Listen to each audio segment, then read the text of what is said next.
Welcome into Minnesota Vikings Now. I am Tom Downey. We're going to take a look at the ideal Vikings free agency plan. Just that side. We'll do some more mock drafts for you guys later on. Before we get to what me and producer Patrick cooked up, name one free agent you guys want to sign. Can be realistic or not that realistic. It's all about ideal while still being feasible there. Get those answers in for us in the comment section right now. All right, step number one of the ideal plan is to re-sign Garrett Bradbury. And in the words of producer Patrick, I can't believe we're saying this. Bradbury was much better this year. Has he been the top 5 center that we were hoping he was going to be when he came out of NC State? No, not really.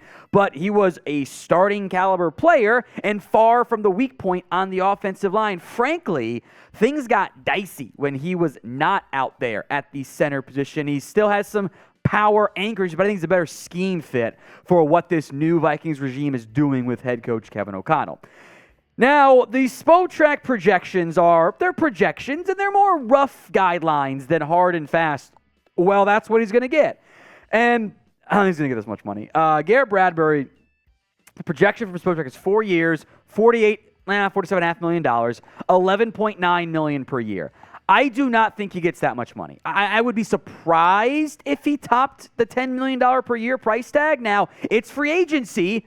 Bidding wars can happen. We know that. We've seen players get reckless amounts of money, and teams often end up regretting that. But I do think that it might be more like 6 or 7. So, because it's the ideal free agency plan, that's what we'll be doing from that standpoint. We will cook up the ideal, slightly team-favored numbers on that front. So we'll go more like 6 or 7 than 11 or 12. Now, if you would like to take this opportunity now to apologize for any and all Garrett Bradbury slander, whether it's from me, especially producer Patrick, this is your chance. Go down to the comments section, type in 56. If an ad break comes here on YouTube, take advantage of it. While the ad plays, head down there and type in those 56s. You knew this was going to be number 2, right? I mean, at Chat Sports, we have like 12, well, way more than that, actually. We have like about 2/3 of the NFL have a team channel, and pretty much everyone is like, well, we want to get Daron Payne, right? He's going to be a top free agency target, or at least speculatively from the fan base for a lot of teams, because he is the rare archetype at defensive tackle. He can stop the run, and he's had great production as a pass rusher. That's all super valuable as far as I'm concerned. The defensive line depth chart for Minnesota is now at least a little bit murky. Khyiris Tonga, one of my fatties only from BYU a couple years ago. Thanks, Chicago. He can be one nose guard, but is he a full-time player yet? I'm not so sure. Harrison Phillips got paid. They traded for Ross Blacklock on the cheap. Dalvin Tomlinson's a free agent. We take Dalvin Tomlinson, we press the upgrade button, and boom, we have Daron Payne. Look at this production last year. 12 sacks, 18 tackles for loss, 5 pass breakups. That is splash play upon splash play. Now, yes, he does benefit from playing alongside Jonathan Allen and, well, not so much this year Chase Young, but Montez Sweat too. Payne's awesome. I think he could command, we could be approaching $20 million a year in all seriousness. Now, maybe it comes in more like 15 or 17, but I think that's kind of the baseline there on that one. I also bet you guys won't subscribe right now. Prove me wrong, prove producer Patrick right, and subscribe right now for free Vikings videos all offseason long. Number 3 on our ideal offseason plan is signing wide receiver Darius Slayton. I'm curious what he ends up fetching, but I think we are at the point where, unfortunately, it's time to move on from Adam Thielen. We can cut Thielen, save a good amount of money in the process, depending on whether you want to make him a pre- or post-June 1st. It comes down to 6.4 or 13.4 pre- and post-June 1st. Now, if it's post-June 1st, can't use that money until after June 1st. That's how it all works out, right? But even the 6.4, I bet I could get Slayton for that amount of money. And then I save a bunch of money next year with Thielen's books, or contract, I should say, off the books. KJ Osborne can be my number 3. He's cheap for now. Jalen Nailor, or Jalen Reagor or Jalen Nailor, I'm not sure those guys are going to be enough, even with the presence of TJ Hawkinson, to replace anyone. I think Slayton fits the archetype of what this team needs. Remember, nobody wanted to trade for him. No one was in the market for Darius Slayton at a couple $1 million this past offseason, despite all of the rumors.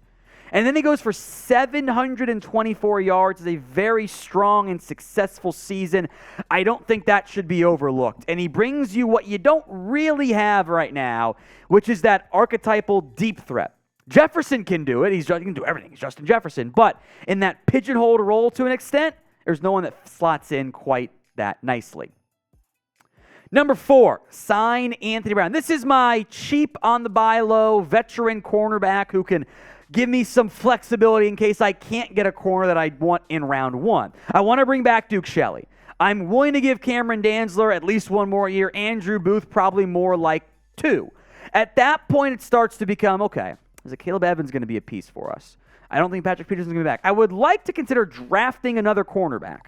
Even if I bring back Duke Shelley, I probably want to keep throwing capital at that position. Anthony Brown can play inside and outside. He did that at Dallas. Did not have his best year before getting hurt.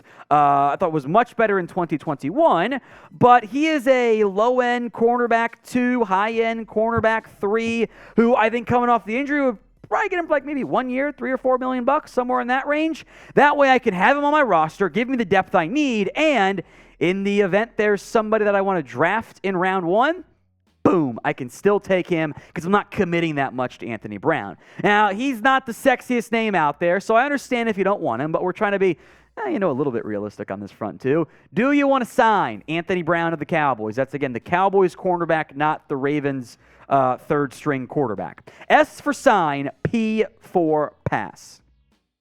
Now, if you want to bet on the NFL, Super Bowl, Combine, draft props, everything else in between, this is your one-stop shop. It's BetUS. Chatsports.com/bet.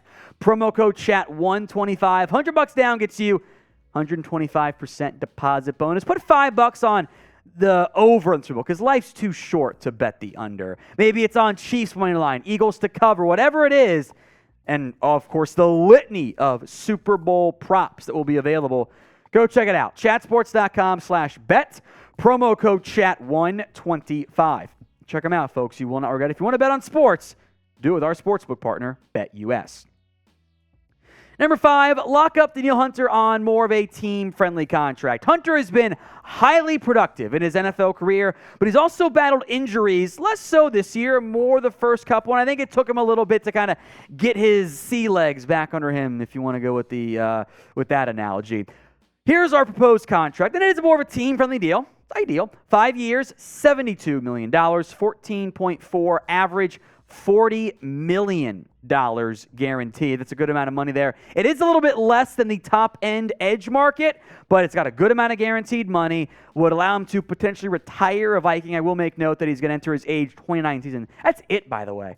Only age 29. He's been in the NFL for so long, which is great. He's been a consistent double-digit sack guy up until, the injury in 2021.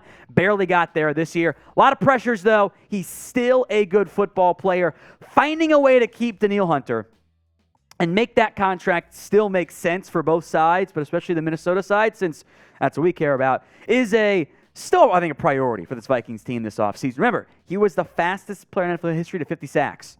Now, Micah Parsons might beat him in a couple years, but we're in so good shape, though, for Danielle Hunter in terms of the sack numbers. I mean, 6'12", 7, 14 and a half. That's pretty good. He can still be a top 10 edge in the NFL. You lock him up on that deal. If he plays up to his standards, that's a bit of a steal, even with the advanced age, or I should say years on the body. So one more time, our simple but ideal 5-step plan. Re-sign Garrett Bradbury, add Daron Payne, Darius Slayton, and Anthony Brown in free agency, and lock up Danielle Hunter. Pretty straightforward. If they do any of these things, we will celebrate because that means it's awesome. And if they do anything, period, we will let you guys know. Hit that sub button right now, youtube.com/@Vikings Today. Free videos all off season long when you guys subscribe for free. It's youtube.com/@Vikings Today.